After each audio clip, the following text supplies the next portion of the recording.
권칠승 장관님을 비롯해서 모든 공무원들, 중기부 공무원들, 그리고 산하기관 공무원들, 산하기관 직원들 모두 수고하셨습니다. 수감 받고 또 준비하시느라고 애쓰셨고요. 이제 마지막 질입니다. 저는 그 중진공 이사장님께 질의 드리도록 하겠습니다. 그 존경받는 기업인 사업 있죠? 네. 이 사업에 대해서 뭐 간단히 몇 개만 좀 건의를 드리고, 개선 방안 좀 준비해 주시라는 말씀 드립니다. 이 사업은 그 존경받는 기업인으로 선정하는 거고요. 지금 현재 59명이 선정돼 있습니다. 그런데 이 59명 중에 90%가 52명이죠. 이분들이 스스로 셀프 추천을 했습니다. 이건 뭐 선정이 되면은 정부 지원 정책에 참여를 할 수 있고요. 또 우수사례 TV 프로그램 또 제작하고 방영하는 데도 출연도 할 수 있습니다. 꽤나 혜택이 많습니다. 그런데 문제가 몇 가지 있습니다. 접수 신청 현황을 보면 735명이 신청을 했는데 이 중에 셀프 신청, 자기가 직접 신청하는 거예요. 굉장히 낯이 좀 두껍죠.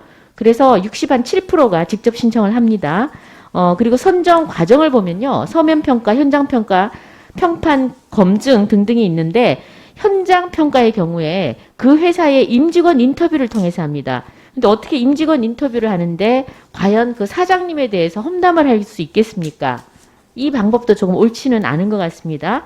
그리고 평판 검증 과정도요. 지난해까지 보면 자가 체크리스트가 전부입니다. 그러니까 본인이 셀프 추천도 하고 평판 검증도 자가 체크리스트를 한다는 겁니다. 그래서 뭐 그야말로 혼자서 기업인 혼자서 북치고 장구치고 그렇게 하는 격이 됩니다. 문제가 있죠. 그 다음에는 사후 관리에도 문제가 많습니다. 여기 지금 보면 기업인 선정 사업 운영 지침이 있는데요. 한번 선정됐다고 영원한 것이 아니라 취소 규정도 있고 사후 관리 규정도 있습니다. 그런데 지금까지 취소된 사람은 단 한 사람도 없습니다. 그래서 저희가 선정된 모든 분들에 대해서 지금 어떤 상태인가 해서 한번 확인을 해봤더니 1기에 선정된 아주 유명한 그 제과업체가 있습니다. 성심당이라는 데인데요. 여기에 대표께서는 그 이후에 식품위생법 또 축산물위생관리법 위반으로 과태료도 물고요. 벌금도 받았습니다. 형사처벌도 받았습니다.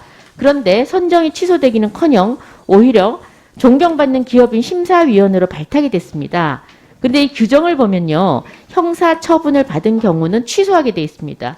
그런데 취소가 되지도 않고 이렇게 심사위원으로 발탁됐다는 거죠.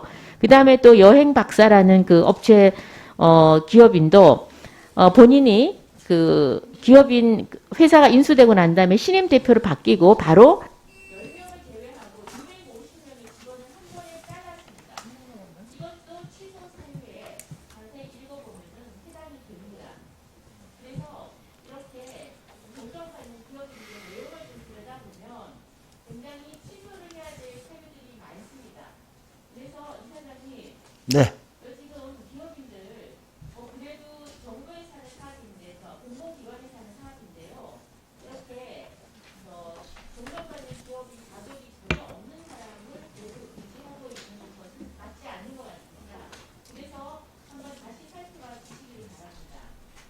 네, 다시 상황 체크하고요. 지금 지적하신 평가 지표 점검, 그리고 평판 조사 강화, 그리고 또 사후에 그런 문제가 있었던 기업인들 대상으로 사후 관리 활동 강화, 지적하신 대로 개선 조치해서 다시 추후 보고 드리겠습니다. 네, 그리고 관련 규정을 보면 기업인 선정 시도가 있는데요. 그 기업인 속한 기업을 포함해서 이런 좀 배정해 주시기 바랍니다.